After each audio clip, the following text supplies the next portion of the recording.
1 Corinthiens chapitre 12, versets 1 à 12.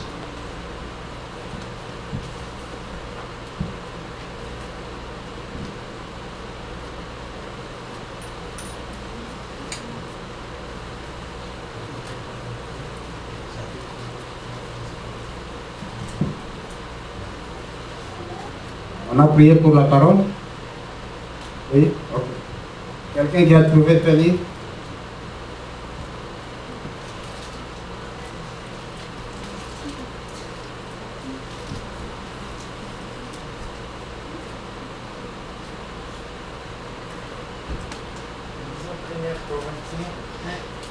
Chapitre 12, 1 à 12. C'est la Oui. Tu as besoin de micro? Non, ça va. Pour ce qui concerne les dons spirituels, je ne veux pas, mes frères, je ne veux pas, frères, que vous soyez dans l'ignorance. Vous savez que lorsque vous étiez païens, vous vous laissez entraîner vers les idoles muettes, selon que vous étiez conduits. C'est pourquoi je vous déclare que nul ne parlera par l'Esprit de Dieu, ne dit Jésus est anathème. Jésus est anathème. Et que nul ne peut dire Jésus est le Seigneur si ce n'est pas le Saint-Esprit. Il y a diversité des dons, mais le même esprit, diversité de ministères. Mais le même Seigneur, diversité d'opérations, mais le même Dieu qui opère tout en tous. Or, chacun des manifestations de l'esprit est donné pour l'utilité commune. En effet, un lien est donné par l'esprit, une parole de sagesse, une autre une parole de connaissance, selon le même esprit. Un autre la foi par le même esprit, un autre les dons de guérison par le même esprit. 10. Un autre les dons d'opérer des miracles, un autre la prophétie, à un autre les discernements des esprits, un autre la diversité des langues, un autre l'interprétation des langues. Un seul et même esprit opère toutes ces choses, distribuant à chacun en particulier comme il veut. Car comme le corps est un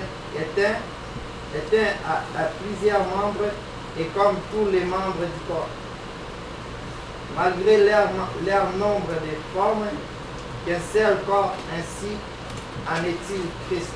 Amen. Je vais arrêter là-bas. La Bible nous parle ici des dons spirituels. Donc nous allons parler cet après-midi des dons spirituels.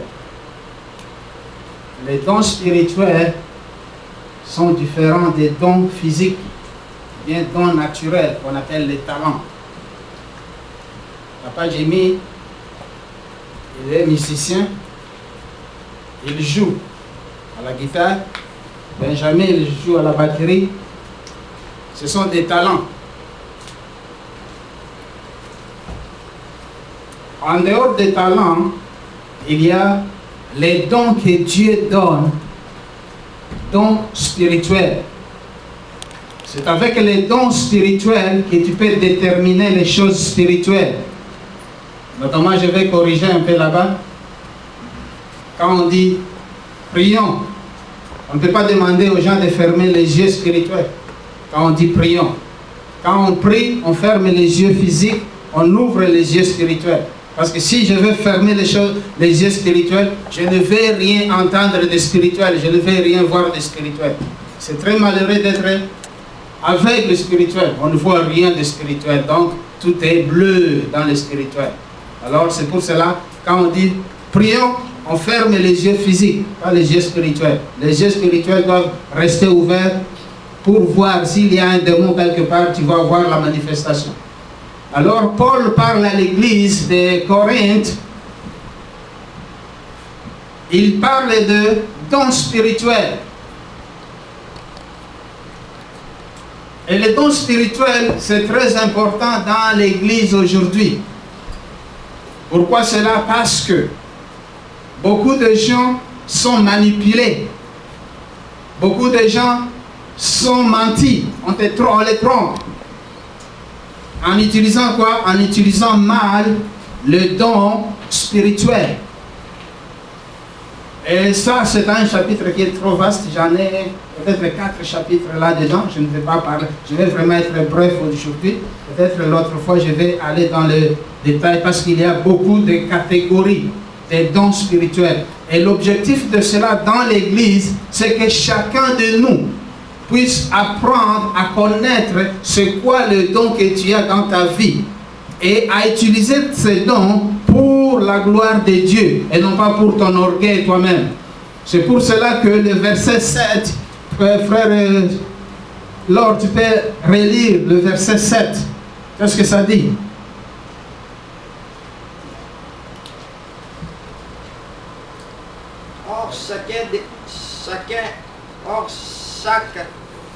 Chacun la manifestation de l'esprit est donnée pour la qualité, l'utilisation.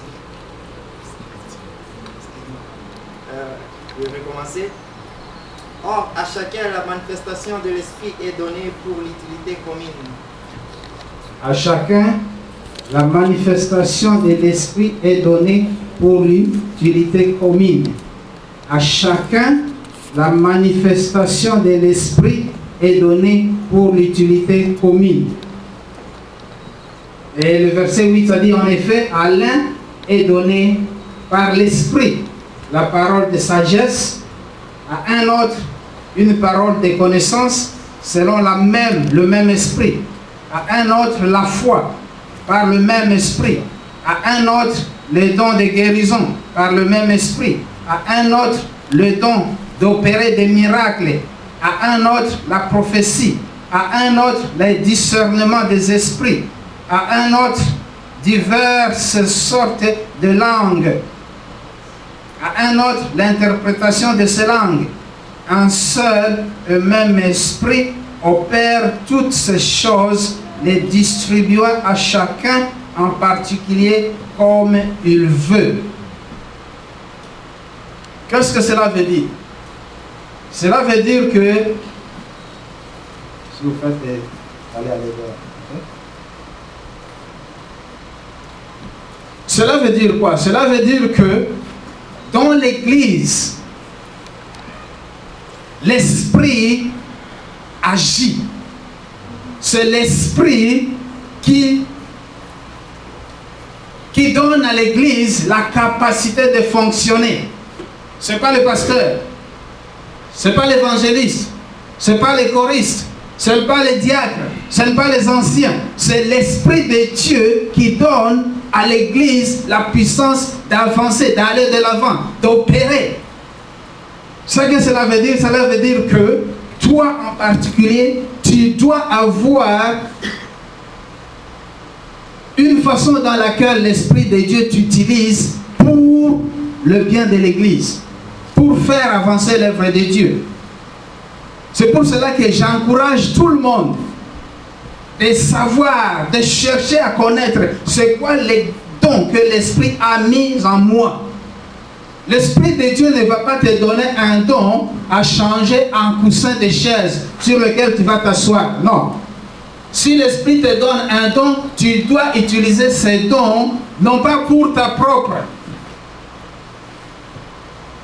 pour ton propre bénéfice, pour ton propre intérêt, mais pour le bien de l'Église tout entière. Amen.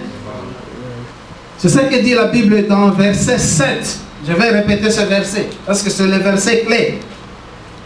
Or, à chacun, la manifestation de l'Esprit est donnée pour l'utilité commune. Ce que cela veut dire que l'Église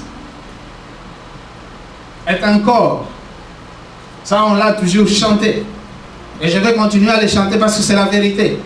L'Église est un corps. Et comme un corps a différentes parties, l'Église a différents membres. Et tous les membres de l'Église, comme toutes les parties du corps, travaillent ensemble pour le bien-être du corps. Donc, tous les membres de l'Église doivent travailler ensemble pour faire avancer l'Église. Ce que tu as, ça ne t'appartient pas. Ça appartient à celui qui t'a donné pour la raison pour laquelle il t'a donné. Si tu chantes à l'église, tu ne chantes pas pour toi-même. Tu ne chantes pas pour te glorifier. Tu chantes pour faire avancer le ministère. Tu chantes pour faire grandir l'église. Tu chantes parce que la chanson, la louange, l'adoration, les chorales, la chorale, ça fait partie du ministère que Dieu a donné à l'église. Imagine-toi une église là où on ne chante pas. Aïe, aïe, aïe, ça serait boring, comme on dit en anglais. Parce que Dieu sait que dans l'éternité, je l'ai toujours dit, dans l'éternité, le ministère qui va rester pour toujours, c'est le ministère des chansons. La prédication va finir, les prophéties vont finir, les prières vont finir, l'évangélisation va finir, mais la louange, l'adoration va rester éternellement. C'est pour cela que je vais être un peu dur avec la chorale, parce que je sais que la chorale, c'est un département qui est très important dans l'église, mais qui est aussi ouvert aux tentations. Beaucoup de tentations dans la chorale. Pourquoi? Parce que c'est un ministère qui va durer éternellement. C'est le ministère que le diable lui-même possédait. Toi, tu as pris le ministère du diable. Malheur à toi. Parce qu'il va chercher à te les ravir. Alors, dans la chorale, le diable fait quoi? Il va donner toutes sortes de confusions pour que la louange ne puisse pas être bien donnée à Dieu. Si vous allez faire votre recherche vous-même, demandez dans d'autres différentes églises, c'est quoi le ministère qui est souvent en désordre? Ils vont te dire c'est la chorale, le ministère de louange et d'adoration. Ce n'est pas parce que les gens qui sont là ne savent pas chanter. Ce n'est pas parce que les gens qui sont là ne sont pas sauvés. Non, c'est parce que vous êtes la cible du diable. Il cherche à tout prix à désorganiser la chorale. Il cherche à tout prix à désorganiser le ministère de louange et d'adoration. Parce que c'est le premier ministère qui donne directement la gloire à Dieu. La Bible dit, la présence de Dieu demeure dans... répondez à haute voix. Vous avez honte. Dans la louange et l'adoration. Pas dans la prédication. La gloire de Dieu demeure dans la louange et l'adoration de son peuple. Cela veut dire quoi? Quand vous passez ici devant, Dieu commence à regarder en bas. Est-ce que c'est prêt pour descendre ou non? Et quand la louange est bien faite, l'adoration est bien organisée, Dieu va descendre, l'Esprit de Dieu va descendre. Et les gens dans les églises peuvent recevoir la délivrance, la guérison, juste parce que les gens ont chanté et l'Esprit de Dieu est descendu. C'est pour cela que la chorale, vous devez être les gens de prière. Il ne faut pas seulement, on va chanter, non. Arrivez ici, ou bien avant de quitter la maison, priez. Prends le moment. Seigneur, j'ai béni le temps pendant lequel je vais maintenant. Je bénis le ministère que je vais faire. Si tu as déjà les chansons sur la liste, mets ces chansons par terre, mets tes genoux là-dessus, prie, dis Seigneur, je répands ton onction sur ces chansons. Pourquoi cela? Parce que quand tu entres sur la porte, le diable va dire, bon, je vais chercher. Qu'est-ce que je vais faire aujourd'hui? Ils vont chanter encore la louange de ce monsieur-là? Ah non, ça ne va pas. Et puis il va commencer, d'abord, vous perdez le temps, les histoires. Tu as vu, tu étais à l'école, tu as compris, Et puis après, le temps est passé, vous commencez à chanter. Peut-être quelqu'un est déjà fatigué, l'autre est déjà en colère. Ah, pourquoi on ne commence pas? Et quand vous commencez à chanter, ça commence la chicane. C'est pas vous. C'est le diable qui sait que vous venez organiser la louange et l'adoration de votre Seigneur. Donc il faut être vraiment prudent là-dedans. Ce n'est pas ça mon objectif. Alors, la Bible nous dit tous les dons nous sont donnés pour l'utilité. Mais donc cela veut dire quoi? Le dénominateur commun, c'est que nous puissions profiter les uns des autres. Ton ministère doit m'édifier. Mon ministère doit t'édifier. Le ministère de l'autre doit édifier l'autre. Le ministère de l'autre doit édifier l'autre. Et ensemble, comme ça, nous tous, nous sommes édifiés les uns par les autres. L'Esprit de Dieu, et vous avez vu cela beaucoup de fois, il y a des gens, il y a des pasteurs, quand ils prient pour toi, et se disent que tu es guéri, la louange ne remet pas à Dieu, et je suis un grand pasteur. Non, ça c'est blasphémé. Je vous ai dit autrefois, la raison pour laquelle Moïse n'est pas entré dans la terre promise, vous vous souvenez? C'est quoi? Dieu lui avait dit de parler au rocher, lui il a frappé. Et puis, ça c'est la première partie, la deuxième partie, qui a vraiment rendu Dieu mal à l'aise. Qu'est-ce qu'il a fait après?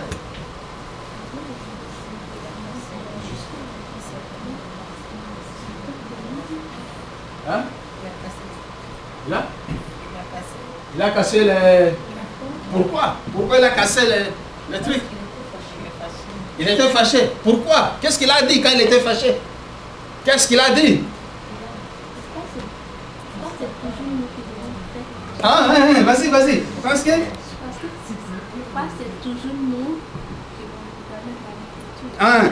Jusqu'à quand allons-nous vous donner de l'eau? C'est dans vos Bibles.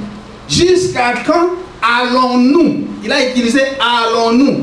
La première personne du pluriel. Imaginez-vous, Dieu, ne vous trompez pas. Il y a des gens qui planifient à faire du péché délibérément. Ils disent, Dieu va comprendre. Mes frères, mes soeurs, si Dieu n'a pas compris Moïse, la personne qui a travaillé avec lui, dans la Bible dit ceci. Dieu parle aux humains, à certains dans les rêves, à d'autres dans les songes, à d'autres dans les révélations. Mais avec Moïse, il parle face à face comme deux amis se parlent. C'est Dieu qui parle. Mais maintenant, regardez comment est-ce qu'il a traité son ami avec qui il parle face à face. Qu'est-ce qui s'est passé? Il y avait quoi? Les enfants d'Israël quittent Égypte, tout près du fleuve Nil. Il y a de l'eau, il y a des poissons, il y a des fruits, des raisins, des pommes. Ils vont dans la terre promise. Pour entrer dans la terre promise, ils devraient passer par le désert. Alors, quand ils étaient dans le désert, qui a déjà été au désert, dans le désert ici? Personne. Il y a la sécheresse. Il fait très chaud, comme en été. Imagine-toi en été ici, tu vas cueillir les fraises, tu n'as pas le chapeau. Et tu n'as pas amené la bouteille d'eau. Qu'est-ce que tu vas faire? Tu vas retourner à la maison. Tu ne vas pas tenir. Alors, pour eux, ils n'avaient même pas la bouteille d'eau. C'était chaud et chaud et chaud. Du matin au soir, il est chaud. La nuit, il fait chaud. Il n'y a pas de l'eau, il n'y a pas de nourriture. Alors, ils sont fâchés. Il dit à Moïse, toi Moïse, avec ton Dieu là, tu nous as menti que ton Dieu t'a dit que tu vas nous libérer. Au contraire, ce n'est pas la libération, c'est la mort que tu veux nous donner. Pourquoi tu peux nous amener dans le désert avec nos enfants, avec nos femmes, avec nos moutons et nos bœufs? Il n'y a pas d'eau, il n'y a pas de nourriture. C'est quoi ça? Alors Moïse s'est tourné à Dieu. Il dit, Seigneur, regarde, écoute ton peuple. Et Dieu dit à Moïse, va parler au rocher. Les rochers, quand tu lui parles, il va donner de l'eau aux enfants d'Israël. Moïse est fâché. Il prend sa... C'est quoi ça? Sa canne de berger. Je ne vais pas briser. Il y a un canne ici? Oui, il y a un bateau. La batterie. Ok, merci. J'ai vu me regarder parce que je vais frapper son truc. Bon, ça c'est trop petit. Mais il prend ça, il avait, c'est très très long, il marche, alors il arrive devant le rocher, sous l'influence de la colère. Combien de fois on doit vous donner de l'eau? Il frappe 2 fois. Je ne vais pas frapper 2 fois, je vais frapper les trucs, c'est plus. Et puis, Dieu est fidèle dans sa parole. Même si tu es allé pécher, la parole de Dieu reste vraie. Même si tu es allé loin de la parole de Dieu, sa promesse va rester vraie. Dieu donne de l'eau quand même. Et les enfants d'Israël commencent à boire, oh, de l'eau, ils boivent. Et de l'eau très fraîche. Ce n'était pas chaud, même si c'était pendant, pendant la journée ou bien pendant l'été. L'eau était fraîche. Ils ont bu. Alors, quand ils ont bu, Moïse est en colère, il reste là-bas. Le Seigneur lui demande, Moïse, qu'est-ce que tu as fait? Oh Seigneur, tu m'as dit de donner de l'eau aux enfants d'Israël. Oui, ils ont bu de l'eau, mais qu'est-ce que tu as fait? Qu'est-ce que je t'avais dit et qu'est-ce que tu as fait? Je t'ai dit de parler au rocher. Je ne t'ai pas dit de frapper le rocher. Deuxièmement, Moïse, tu as dit, jusqu'à quand nous allons vous donner de l'eau? Nous, c'est-à-dire qui? Nous, c'est-à-dire qui? La Bible dit, Dieu est jaloux. Sa gloire, il ne partage jamais. Pas il ne partage pas. Il ne partage jamais avec qui que ce soit. Alors il se tourne à Moïse et dit, tu as blasphémé ma parole. Regarde la terre promise. Tu le verras de loin, mais tu n'y entreras jamais. Imaginez-vous, quelqu'un qui a marché avec Dieu, avec qui Dieu a parlé comme à un ami, juste parce que il a utilisé le verbe, il a conjugué le verbe au présent, utilisant la première personne du pluriel, il a raté la terre promise. Le voyage de l'Égypte à la terre promise, c'est comme le voyage d'un chrétien du pays de péché vers le jour que le Seigneur va venir. Là, entre les 2 points de départ et l'arrivée, il y a beaucoup de choses. C'est ça le désert qu'on doit traverser. Et dans ce désert, il y a toutes choses de conneries. Il y a toutes choses de distractions. Il y a toutes sortes de pièges. Des pièges qui vont faire à ce que nous tombions et nous soyons écartés du plan de Dieu dans notre vie. Alors c'est pour cela que nous, en tant que chrétiens, nous devons être très très vigilants avec la façon dont nous faisons, dont nous utilisons le don que le Seigneur nous donne. Tu as prêché et les gens sont bénis, tu penses que c'est toi le grand Bwana. Non, non, non, non, non. C'est lui. Tu chantes et les gens sont bénis. Tu ne penses pas que c'est moi qui ai fait ça. Tu joues à la batterie et tout le monde est béni. Ne dis pas non, non, non, non, c'est moi. Et tu vois, même les gens commencent à donner des noms de ministères, à leur propre nom à des ministères. On se demande alors, c'est quoi ça? Vous allez entendre Siméon ministre. Je ne dis pas que c'est mauvais, mais tu n'as rien là-dedans. Parce que sans lui, tu n'as rien. Les dons que le Seigneur nous donne, c'est pour l'utilisation dans l'Église, pour le bien de l'Église. Alors toi, là où tu es, la question est seule. Qu'est-ce que tu as comme don et comment tu l'utilises? Quel est le don que le Seigneur t'a donné et comment tu l'utilises? Il a donné la parabole des talents. Je pense que vous savez tous cette parabole. La parabole des talents dit ceci, je ne vais pas le lire. Il y avait un monsieur, il était riche et il devait voyager dans un pays lointain. Mais il avait des serviteurs à la maison. Et la Bible dit, avant de partir, il a appelé ses serviteurs. Il les a fait asseoir. Il les a dit, je vais partir loin, mais je vais vous laisser ma maison à charge. Mes affaires, prenez soin de mes affaires. Au premier, il a donné 5 talents. Il dit, voilà les talents que je te laisse, tu dois travailler avec ça pendant mon absence. Il a donné au deuxième 2 talents. Il a dit la même chose. Et au troisième, il a donné 1 talent. Et puis il est parti. La Bible dit, après un certain temps, le patron devrait retourner. Et quand il devrait retourner, il devrait demander, le travailleur lui devrait donner un compte, devrait rendre un compte au patron. Écoutez-moi très bien. La vie que tu as, ce n'est pas ta vie à toi-même. C'est le Seigneur qui t'a donné la vie. C'est le Seigneur qui t'a donné les pieds. C'est le Seigneur qui t'a donné les mains. C'est le Seigneur qui t'a donné les yeux. Le Seigneur qui t'a donné des lèvres. Le Seigneur qui t'a donné la tête. Le Seigneur t'a donné même l'argent. Et pendant qu'il est parti, il va revenir. Et il va te demander l'argent que je t'ai donné, les yeux que je t'ai donné, les pieds que je t'ai donné, la beauté que je t'ai donné. Qu'est-ce que tu en as fait pour moi? Pas pour toi. Qu'est-ce que tu as fait pour moi avec ce que je t'ai donné? Allô? Alors, le jour que le maître est revenu, le serviteur dit, oh, le maître est venu, donc nous allons rendre un compte. Nous allons lui dire, nous allons lui donner le rapport.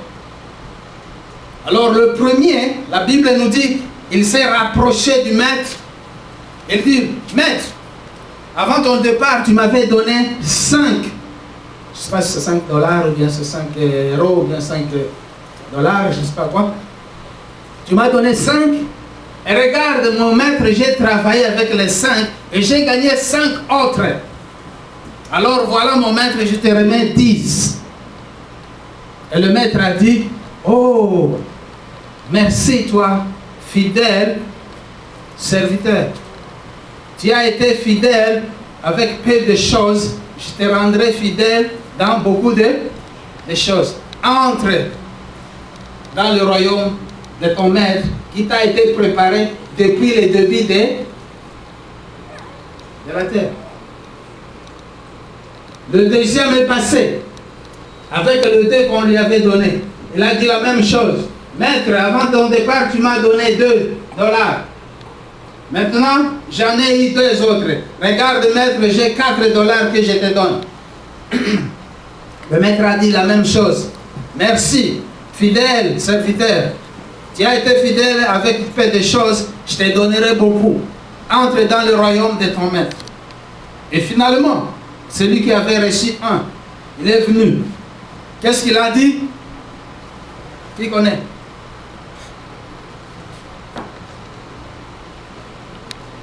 Qu'est-ce qu'il a dit? Celui qui avait reçu 1. Ce n'est pas la première fois qu'on parle de cette parabole ici. Il a commencé à enseigner à son maître. Hé maître, moi je sais que toi, tu veux toujours gagner sur la sueur des autres. Toi, tu veux ramasser là où tu n'as pas éparpillé. Tu veux cueillir les fraises là où tu n'as pas planté. Je sais que tu es méchant, mauvais maître. J'ai eu peur de toi et j'ai pris ton truc, je l'ai caché dans le sol. Le maître, regarde-moi ce paresseux. Si tu savais que j'étais méchant, mauvais, tu allais mettre mes talents, mon argent, mes dollars à la banque. Et à mon retour, j'en aurais déjà un intérêt. Et qu'est-ce qu'il a dit? Viens, ravis lui, même ce qu'il a, ravis, prends-le et donne à l'autre. Car à celui qui a beaucoup, on donnera beaucoup, et à celui qui n'a rien, même les riens qu'il n'a pas, on va le ravir. Et qu'est-ce qu'il a dit? Attachez-les, les pieds, les mains, jetez-les dehors, là où il y aura l'écrasement des dents. Alors, mes frères, mes soeurs, qu'est-ce que toi, personnellement, tu fais avec les dons que le Seigneur t'a donnés? Qu'est-ce que tu fais avec les dons que le Seigneur t'a donnés? Comment tu utilises les dons que le Seigneur t'a donnés? Même certains de nous, quand ils reçoivent l'argent, la dernière personne à penser, c'est Dieu. On commence à calculer. les choses. Qu'est-ce que je vais faire avec cet argent? Qu'est-ce que je vais faire? Qu'est-ce que je vais faire? Alors, ce qui reste, alors là, on pense à Dieu. On met Dieu le dernier. Et si on met Dieu le dernier, Dieu va nous mettre le dernier. Mais si on met Dieu le premier, Dieu va nous mettre le premier dans ses affaires, dans ses occupations. Et je l'ai toujours dit, c'est pour cela que les chrétiens sont parmi les pauvres. Et puis, pour nous consoler, nous commençons à lire. Oui, Jésus avait dit, heureux les pauvres, car ils hériteront le royaume de Dieu. Heureux les pauvres en quoi? Il avait dit, heureux les pauvres en esprit. Pas pauvres dans les porte-monnaies. Heureux les pauvres en esprit. Pauvre en esprit, c'est-à-dire quoi? Tu es pauvre, c'est-à-dire tu as besoin d'eux. Si tu es pauvre en esprit, c'est-à-dire tu as besoin, tu as soif, tu as faim des choses d'esprit. Et c'est là que Jésus dit, heureux les pauvres en esprit, car le royaume des cieux est à eux. Ce n'est pas les pauvres dans la poche. Parce que la pauvreté aussi, c'est une malédiction. Vous savez ça? Un pauvre, il vit toujours dans la plainte. Il se plaint. Un pauvre vit toujours dans la haine. Un pauvre vit toujours dans la jalousie. Un pauvre murmure toujours. Tu as acheté une belle... Parce qu'elle est la seule à acheter un pantalon. Pourquoi? Parce qu'elle est pauvre. Si elle était riche, il va, bon, je vais aussi m'en acheter, c'est pas grave. Donc le pauvre, il risque de ne pas aller au ciel parce qu'il y a beaucoup de choses là-dedans qui sont contraires à la volonté de Dieu. C'est pour cela que Jésus a dit, heureux les pauvres en esprit. Heureux ceux qui ont soif et la faim des choses spirituelles. Ils seront rassasiés et ils auront à boire pour abreuver leur soif et puis ils vont entrer dans le royaume des cieux. Amen. Il est 17h moins. La Bible dit ceci. En effet, à l'un est donné par l'Esprit la parole de sagesse. Il commence à énumérer les dons que l'Esprit donne. Je ne vais pas aller là-dedans. Moi, ce que je vais juste dire cet après-midi, c'est que chacun de nous doit vérifier si tu as des dons, comment tu les utilises.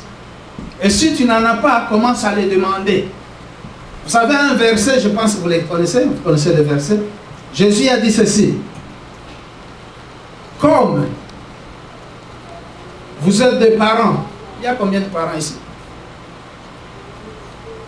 Il dit, un parent, un papa, une maman, ne peut pas donner à son enfant une pierre quand l'enfant lui demande un pain. Il ne peut pas lui donner un serpent quand l'enfant lui demande un morceau de poisson. Alors il dit ceci, si vous, les humains, mauvais comme vous êtes, vous savez donner de bonnes choses à vos enfants, combien votre Père qui est au ciel vous donnera-t-il de bonnes choses à vous qui les lui demandez? Cela veut dire quoi? Cela veut dire si tu n'as pas quelque chose de spirituel en toi, les dons spirituels en toi, il faut commencer à demander à Dieu de te les donner. Et il va te les donner. Si tu veux chanter dans la chorale, commence à prier, Seigneur, donne-moi une voix pour chanter pour toi. Si tu veux servir le Seigneur dans cette église, commence à demander à l'Éternel de te donner la capacité de servir. Parce qu'il dit ceci encore dans Philippiens chapitre 2 verset 13, je vais lire ça. Philippiens chapitre 2 verset 13. Philippiens chapitre 2 verset 13. Car c'est Dieu qui produit en vous le vouloir et le faire selon son bon plaisir. Amen. Si tu n'as pas le don, tu te sens en toi, tu n'as pas le don de servir Dieu, commence à les demander. Il ne faut pas rester croisé, le bras croisé, bah, c'est pas grave. C'est grave si tu n'as pas quelque chose à faire dans la maison de Dieu. Il dit, c'est lui qui donne. De quoi? Car c'est Dieu qui produit en vous le vouloir et le faire selon son bon plaisir. C'est lui qui donne le vouloir et le faire. Le vouloir faire, le vouloir et le savoir faire.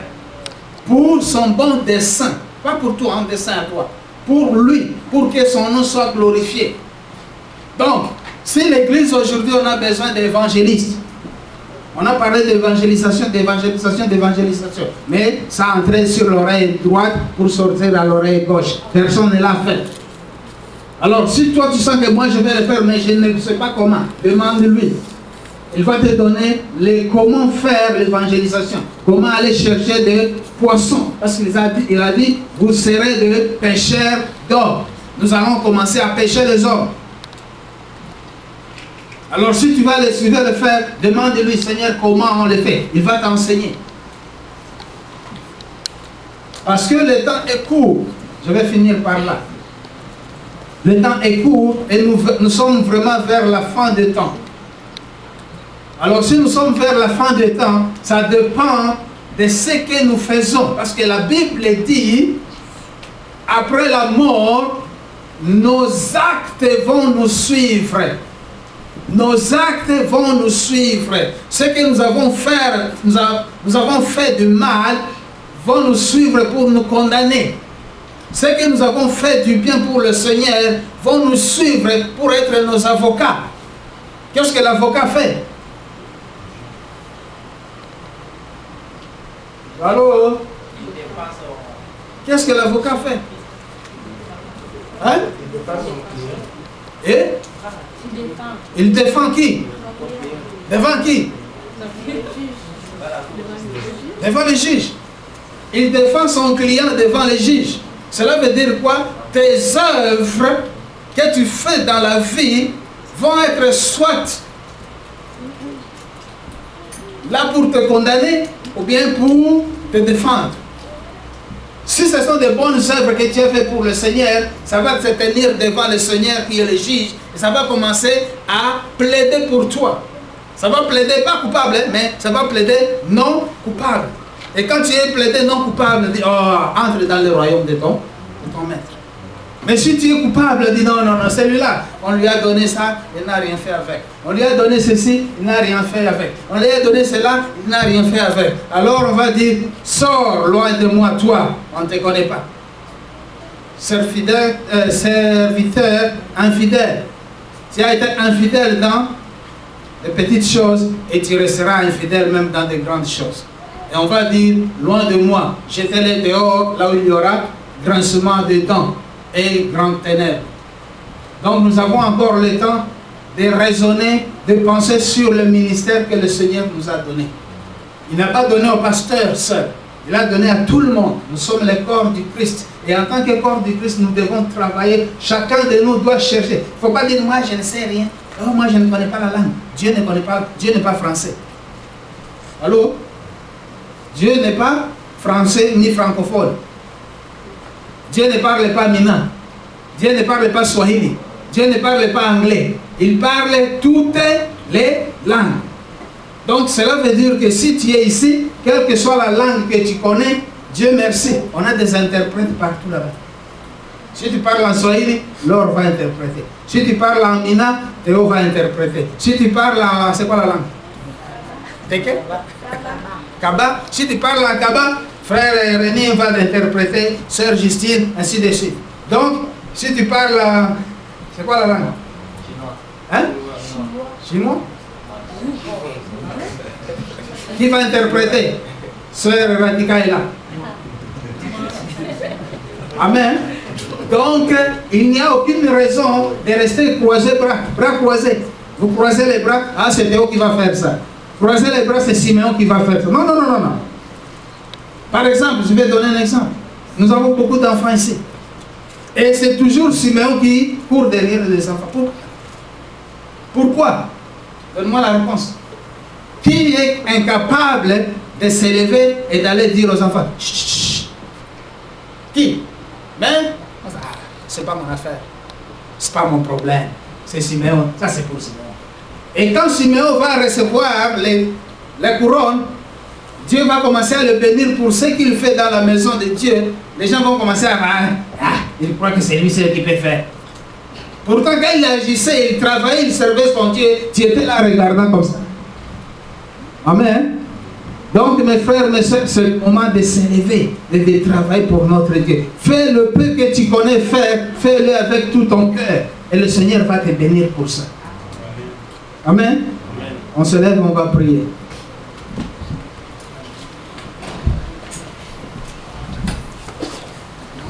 Tout le monde est capable de travailler pour son Dieu. Ça fait mal quand on dit à quelqu'un, tu fais prier, hey, pas moi. Alors si pas toi, qu'est-ce que tu es venu faire? Hey, qui va regarder les enfants aujourd'hui? Hey, pas moi. Est-ce que tu peux entonner une chanson? Hey, pas moi. Est-ce que tu peux lire la Bible? Hey, pas moi. On va vous appeler pas moi. Amen. Vous avez des talents.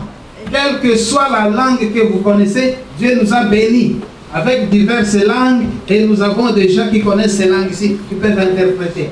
Donc nous devons nous mettre au travail pour notre Dieu parce qu'il nous a donné beaucoup de dons qui sont capables à faire avancer son œuvre. Donc chacun de nous va demander au Seigneur de lui révéler c'est quoi le Seigneur veut que tu fasses dans son ministère.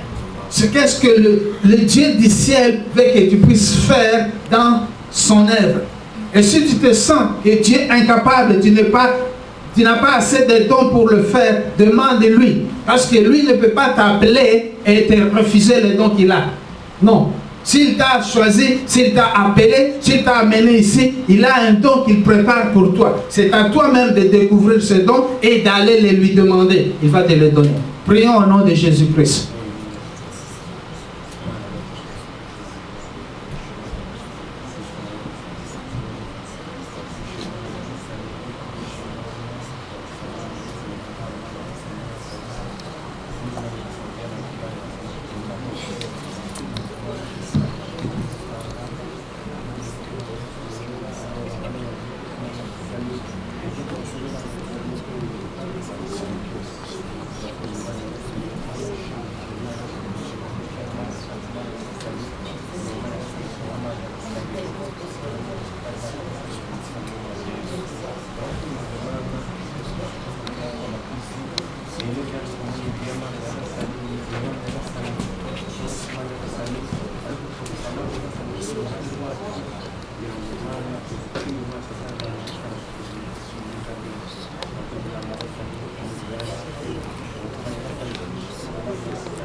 Au nom de Jésus, nous avons ici prié. Amen.